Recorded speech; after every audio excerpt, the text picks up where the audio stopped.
Trucks. You know them, you probably don't love them, but you sure as hell want to watch some moron create a truck empire for the game in a continent thousands of miles away from where he lives, right?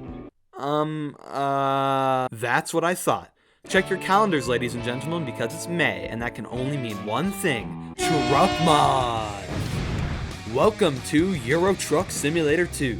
This game lets you drive around cargo, free roam, hire people to drive for your company, get crushed by crippling debt, never live a single second outside of your truck now transformed into a personal prison embodying the horrors of modern society, and give your truck cute paint jobs. Enough stalling. Let me tell you the story of how I became a god amongst truckers.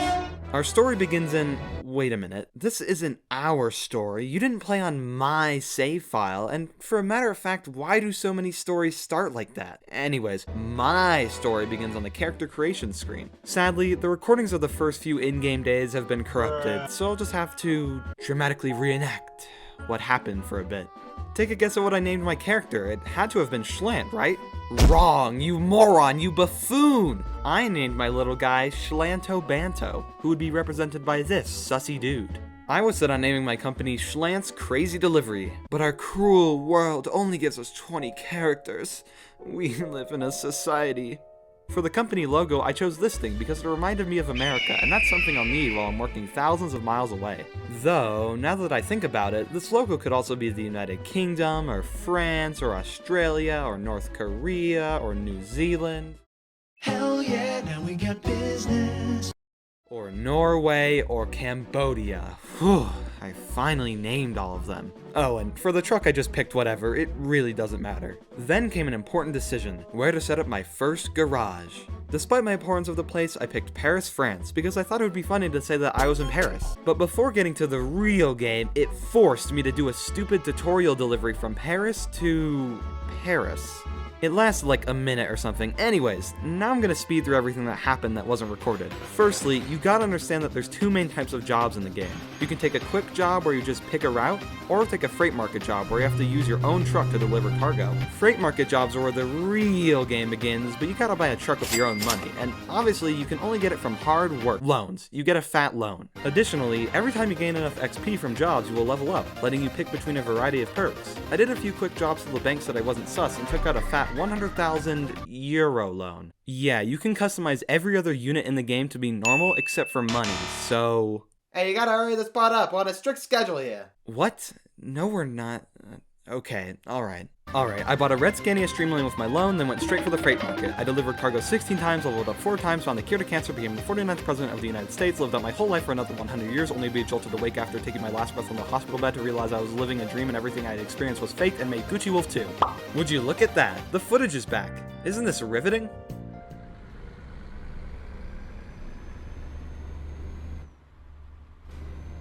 Well, now that I got this going, it's probably a good idea to explain the goal of the game. The goal is to get money. Yeah, that's about it. You can fill out the map too, I guess, but this game is truly one of the most complex, thought-provoking, and deep-cutting critiques on capitalism and human greed ever produced.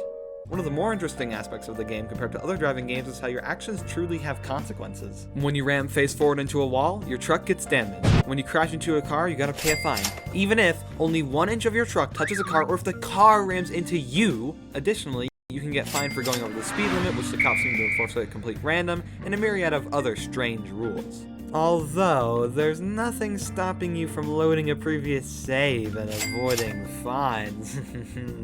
Phew, alright, now that I've explained all that, let's move on to the actual recording for once. The recordings start with a special transport mission where you have to deliver an oversized load. These missions are very annoying. You can't hit either of the cars escorting you or you get absolutely destroyed, you have to travel at very slow speeds, and your cargo is so gigantic it's hard to tell if you're going to hit something or not. But you do get more money from them, and you don't have to wait for a single traffic light, which is pretty poggers. I complete this crazy cool mission, then upgrade my truck afterwards. So far, my truck has been god-awful at going up hills.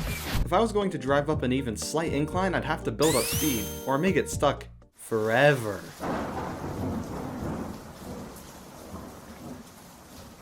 So, how did your son die? He died of dehydration.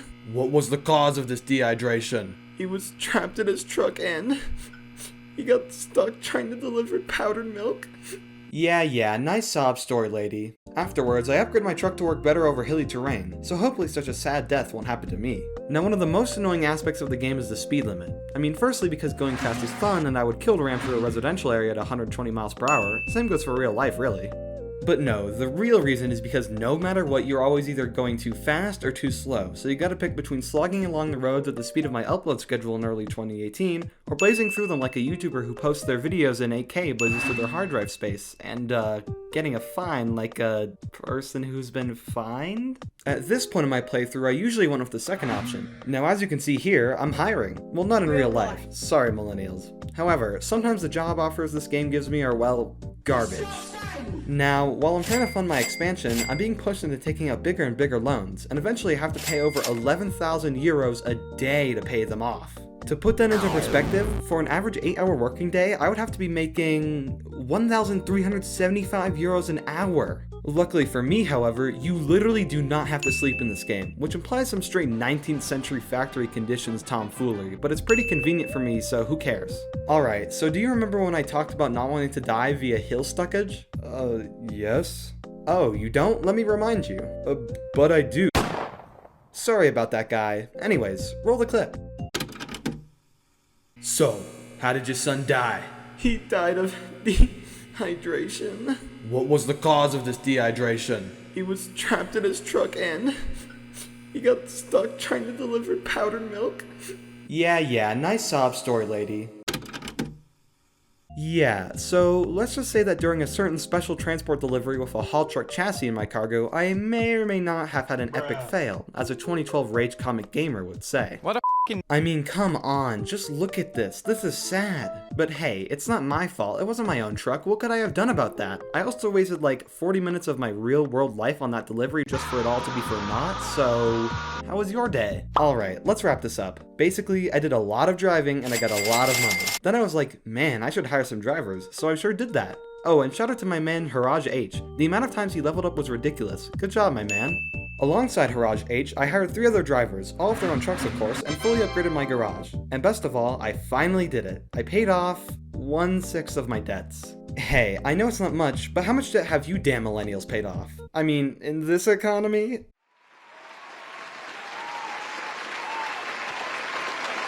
Alright, so I think that covers it all. Thanks for watching and bye-bye. Do you really think you're going anywhere? What do you mean? Well, does this look familiar to you? Oh, you don't? Let me remind you. But I do. Sorry about that, guy. What about it? I've completely disintegrated people into atoms before. Who cares about a little gunshot? Listen, you know that we've been on your ass for a while now, but never has definitive proof of your victims' deaths ever been produced. But now we have video evidence of you purposely murdering another person. And for what? Because they slightly annoyed you? What are you gonna do? I'm your main guy and your entire brand at this point. I may as well represent our whole species while we're at it. I'll show you what we'll do, alright. Get in there. Nah, I don't feel like...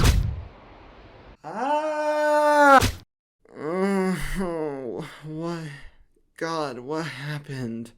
Well, if anyone's still seeing this, bye. Oh man, that was suspenseful. I can't wait to see what's next. I mean, yeah, I love trucks. I hope you enjoyed this video. It's a different kind of video, so I hope it wasn't too off-putting. Next time you tune in, we'll see what happens to our main man. But until then, bye-bye, Wolf and Pack Amigo thingies.